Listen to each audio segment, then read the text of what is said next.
Bon, déjà, ça dépend de ce qu'on veut faire, de quel type de pure player, parce qu'il y a pure player et pure player, il y a le pure player d'information générale qui ont beaucoup plus de mal à se financer, puisqu'il va falloir qu'ils créent un écosystème autour de la marque, donc qui est beaucoup plus long à installer.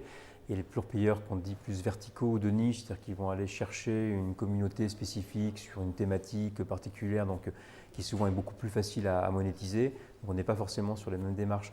En tout cas, ce qui est clair, et c'est ce qu'on voit d'ailleurs dans l'évolution des pure players qui arrivent aujourd'hui, notamment en France, c'est qu'il faut arriver, il faut se chercher un peu et arriver à se trouver. Donc c'est peut-être déjà faire une étude de marché, mais aussi ne pas être trop généraliste. Et de plus en plus, on voit arriver des pure players qui sont très spécialisés, qui sont capables de dire ce qu'ils font, quelles sont leurs valeurs ajoutées en une phrase.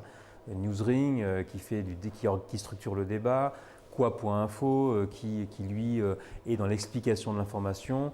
On a le Lab qui lui va faire de la structuration sur de l'info vue ailleurs, qui va synthétiser l'info et sortir des infos, etc., etc. Donc je crois que de plus en plus, on a besoin justement de se différencier, de savoir, de creuser un seul sillon et d'arriver à structurer en fait une communauté autour de ça.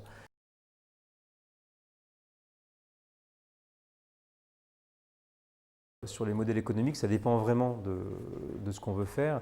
Mais déjà, ce qui est important, c'est d'avoir quelle communauté on s'adresse. Donc aussi faire une petite étude de marché. C'est mieux de s'adresser à des communautés qui ont les moyens de dépenser de l'argent. Ça intéresse beaucoup plus les marques. Savoir aussi quels sont les secteurs qui ont été un petit peu oubliés.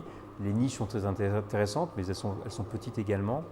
Donc en connaissant bien sa communauté, être capable ensuite de travailler son modèle économique en évitant de se dire bon je vais faire du volume et puis après je vais faire de la pub et ça marchera, parce que ça c'est plus vraiment le cas. Donc il faut un tout petit peu penser son écosystème au départ et puis après avoir un très bon financement derrière pour se laisser un tout petit peu de temps pour structurer son modèle.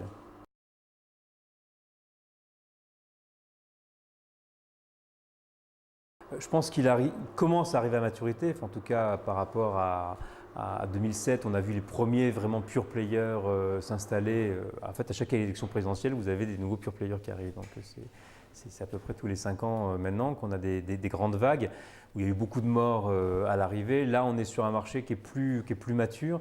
D'abord parce qu'il y a déjà eu des expériences de modèles économiques qui ont fonctionné.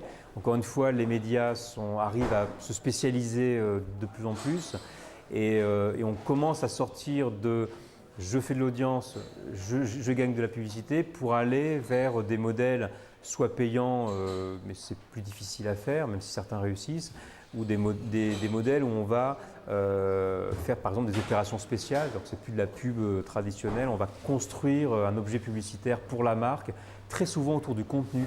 Et on se rend compte en tout cas que dans tous ces médias qui sont en train de se créer, la problématique du contenu de qualité exclusif, tant en termes publicitaires qu'en termes d'offres éditoriales, devient véritablement un élément clé des médias de demain.